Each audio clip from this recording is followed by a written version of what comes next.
In this playthrough of Megaman Battle Network 5, I'm not going to move in fights.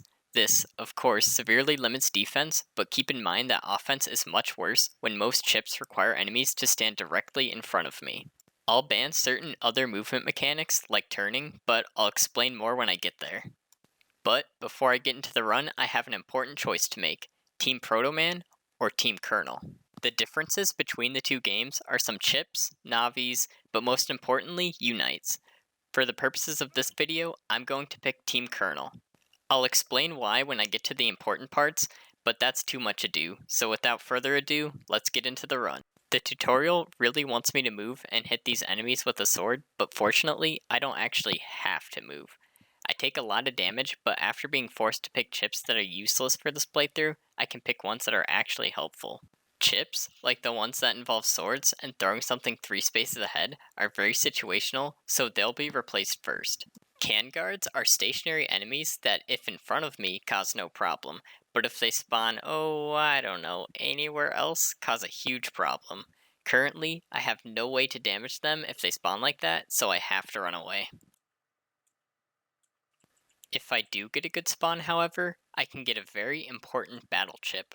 One that can hit enemies on the middle, top, or bottom, so long as they're within 3 tiles ahead of me. I take a lot of damage in most fights, but this is where defensive chips, like Guard 1, come into play.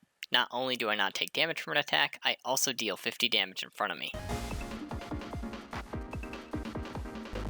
Getting attacked while charging or using a chip makes Megaman flinch, causing the charge or chip to be cancelled, and in the case of the chip, lost for the fight, which is a big problem when I can't dodge. I banned Navi Mega Chips for this playthrough because Megaman teleports away and the Navi moves when it attacks, so some of the best chips in the game can't be used, and this gets painful later on. Since I take so much damage, I make sure to carry around healing items. Defeating a champy can give me the next important battle chip, with the same range as the last one, but even faster. Colonel is the first big roadblock. He moves around so much that he dodges most chips I use, and does 20 damage per hit. Before heading back into the fight, I pick up some health upgrades and pick up some helpful chips as well. Guard 1 being the most important because of its defense and damage. I have to cut parts of the boss fights for time's sake, mostly the part where I'm picking chips, but I'll release a video showing full fights of the most important ones.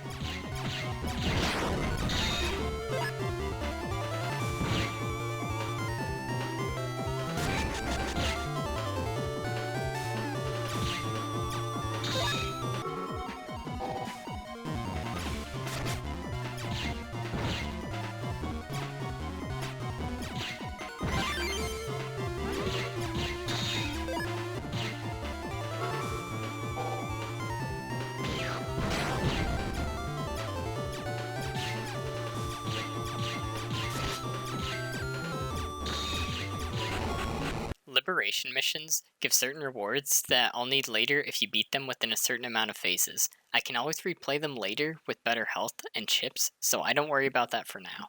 To liberate a tile, you have to beat it within 3 turns, which is a problem for me if I don't get the right chips. And this is where not turning around becomes a problem. But I can always try to get a different enemy layout on normal tiles. Unfortunately, Guard 1 doesn't work if you have invincibility frames. Tiles with mini-bosses on them are usually easy because you're always guaranteed a certain enemy. They don't spawn with any other enemies and usually leave themselves vulnerable to attacks I can actually use.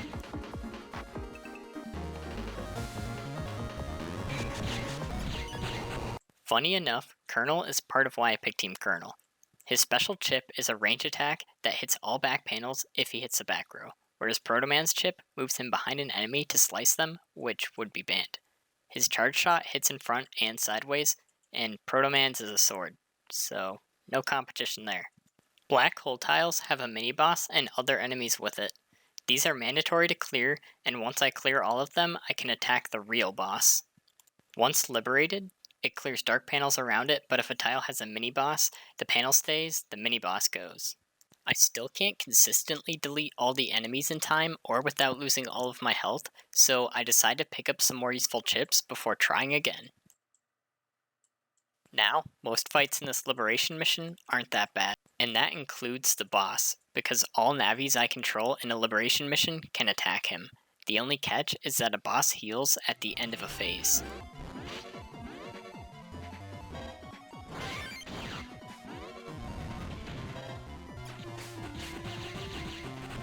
I managed to hit the target phase, but all I get is a mega chip I can't use, so yeah. I upgrade my health and unlock Navi-Cust. The important program makes me survive lethal damage at 1 health as long as I had more than 1 health when I get hit. A required fight has an enemy in the back row which I currently can't hit.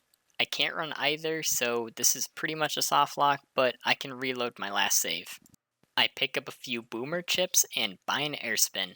Both can hit the back row, so I don't have to run into this problem again. And boomer chips are helpful in most fights. I pick up a few Navi-Cust programs, including a health up, which is very nice. A baddie is like a can guard that you can only hit sometimes. For a chip like Boomer, I have to time it well, or it'll be wasted. When in his stone form, Nightman can only take damage to breaking chips.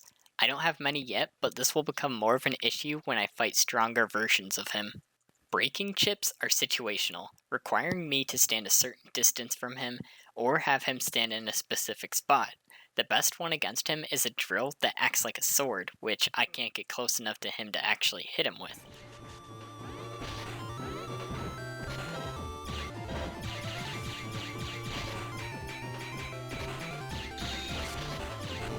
Don't you dare move, Megaman. Phew. For this next Liberation mission, I usually don't take much damage, rather I run out of time. But the phase limit isn't an issue right now, so I can go on ahead. The bird mini-boss is an issue for this run. Most chips don't hit it, and regular attacks from Megaman don't either.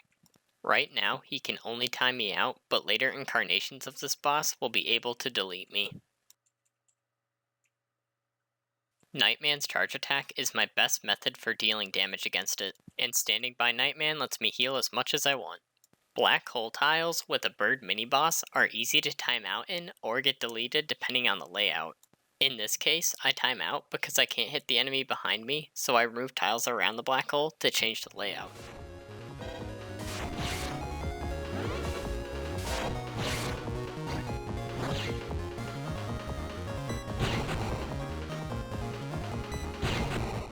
The more Navis I have, the easier it becomes to throw all of them at the Liberation boss. I know I'm not going to be able to get the special phase reward because of how much healing I have to do and not being able to win certain layouts, so I can fully heal before the boss.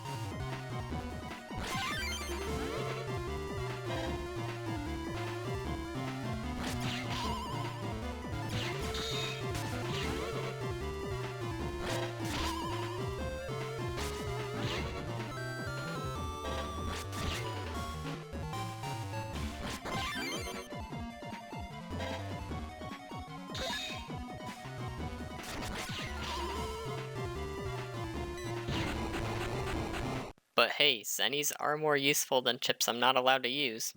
Now, Megaman can unite with breaking chips to change his charge attack to Nightman's, deal extra damage with breaking chips if I charge them, and in effect that only activates when I'm in the front row, so it doesn't matter. I used the lottery in Higsby's shop in order to get rid of some of my useless chips and get some useful ones in exchange. CanGuard EX viruses protect themselves so that they can't be damaged unless they're firing, which requires Megaman to stand in front of them, or with breaking chips, and like I said before, those are situational, so I have to run. Hopefully I never have to fight them in a required fight. But if that happens, I still have to fight Shadowman first. He's not too difficult in this form.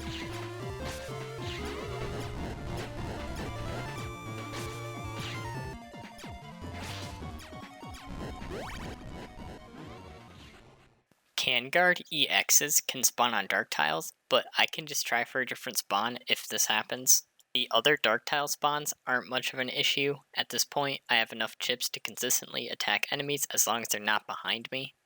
But, of course, a CanGuard EX is in a black hole tile fight that I can't attack, and I can't change its spawn either, since the area to get to it is 1 square wide, and Shadowman can't run over black hole tiles. He can't use his charge attack either because it moves him. I pick up some breaking chips so that I can damage the CanGuard. I can only get Airhawk in a specific item tile in the second Liberation mission, so I replay it up to that point a couple of times. But Airhawk and Quakes can't hit him, so I buy Guardian, which if hit by enough damage, deals 200 damage to the entire side of the team who hit it, including Canguard EXs for some reason, but I'm not complaining. Unfortunately, it doesn't work on Canguard shots, since they fire directly at me, but it does carry me all the way to the boss. Once again, time isn't an issue, and I'm only getting more navies to use, so I can just throw more and more at him, and it's not really a problem.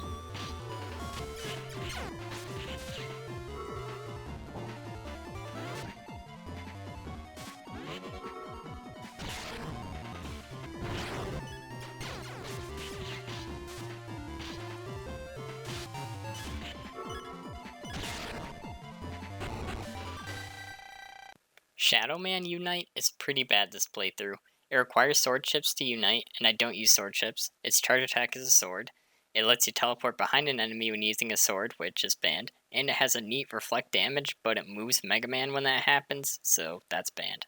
This chip will be important later. This one would be really good if it didn't move me, but it does, so it's banned. I'm able to pick up some helpful chips by doing battles in this area.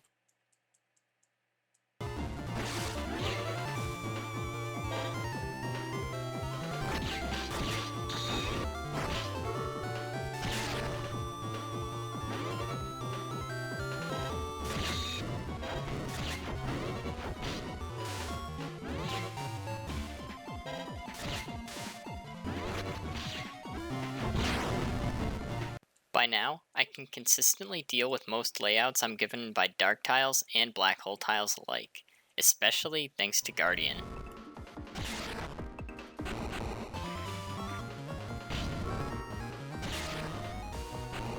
Tomahawk Man's chip isn't that useful, but his charge attack is very good and can even hit enemies behind him. He also has undershirt built in.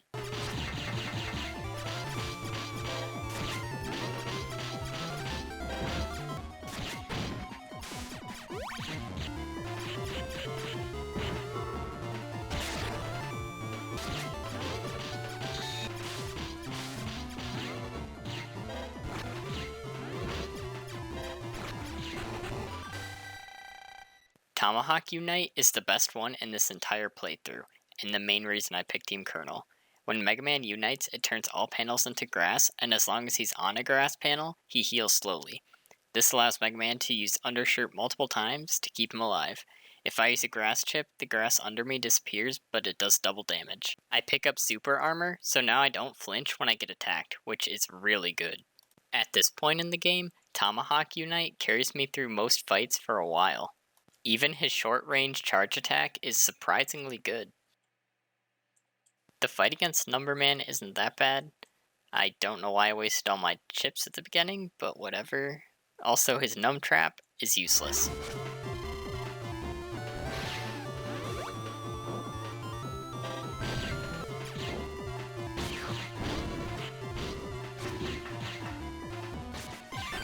Numberman's chip places a trap 2 panels ahead of him, and his charge shot is dice that explodes for more damage the higher the number is. These fights are pretty easy.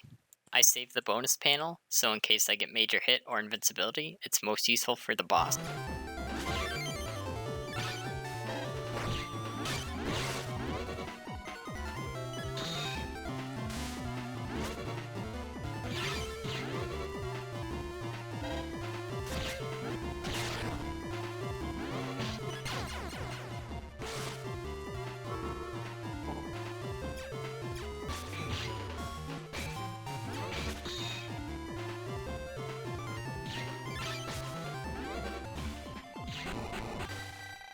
Numberman Unite gives you 10 chips to select. Tomahawk Soul carries me through this part too. With the next upgrade to my Navi custom memory, I can use auto heal, and I give myself a bug to have a chance for on-charge shots to do 30 damage or fire a blank. Toadman was a bit tricky because he never goes to the center tiles, and I wasted my grass panel a little early. I made sure I had an invis chip after I used a grass panel for a rematch.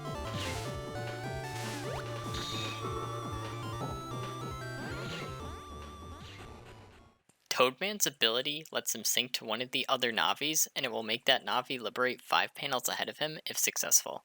The fights for this mission aren't that hard, but I still take a lot of damage, so don't expect me to get a reward.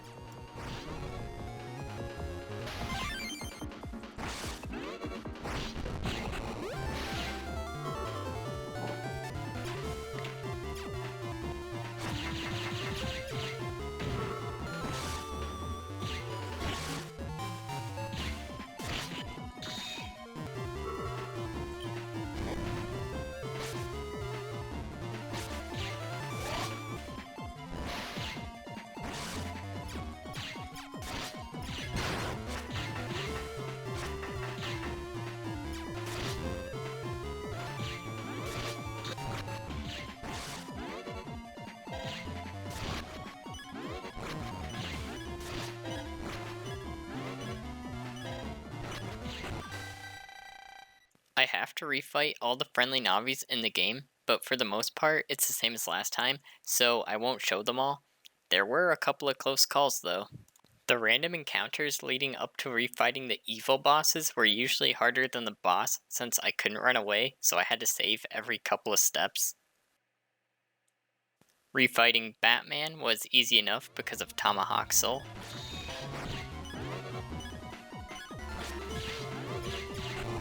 Cloudman was actually giving me a lot of trouble, so I decided to upgrade a bit more before fighting him again.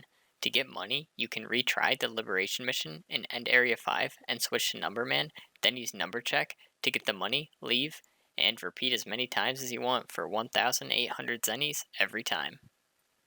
Phoenix is a Giga chip exclusive to Team Colonel. It does damage in multiple places that are 3 tiles in front of me, and then, most importantly, heals. With this and more Invis chips, I'm ready for Cloudman. And I'm more than ready for, Ringman? Ringman? That's the name, Ringman? Yeah, Ringman.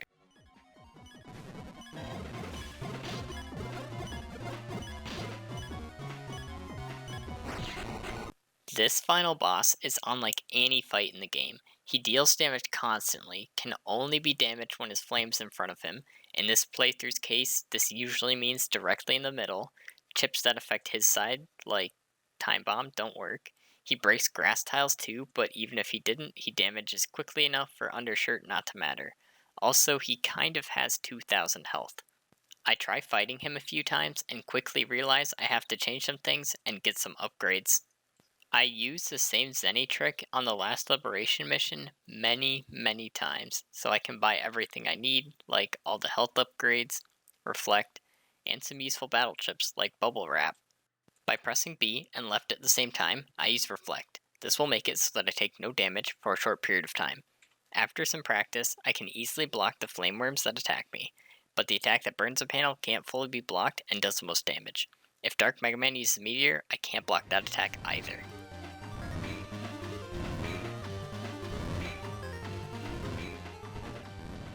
I know what you're thinking. Alec, how come you keep moving? Well, the simple answer is B and left. Reflect has a short cooldown, so if you try to use it too early, you only move left. If you miss time at once in this horridly long fight, you only move left. And those are both instant restarts. I get Recover 200, so Undershirt can get more value, and M Cannon so I can deal more damage. Fanfare's invincibility can get me through an entire phase of fire, and then give me invincibility again later so I can safely attack. I save my invisibles for the fire phase also. Slowly, over the process of tons and tons of fights, I continue getting a little further.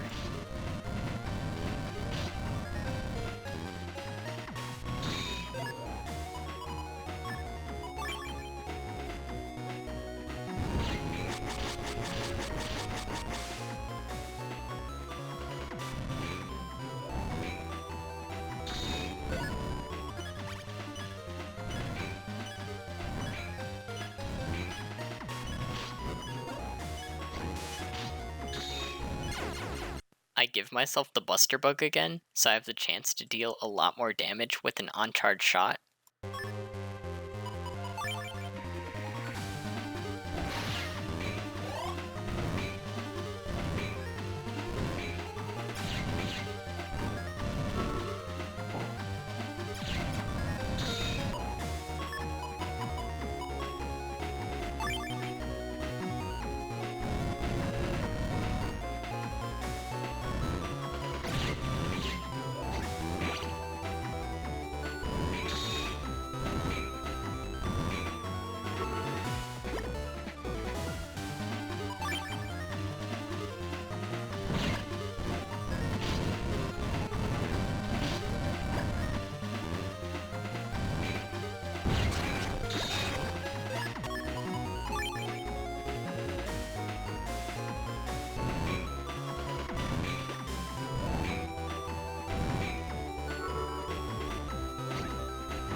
Thanks for watching, and remember to stay tuned for my video about the postgame.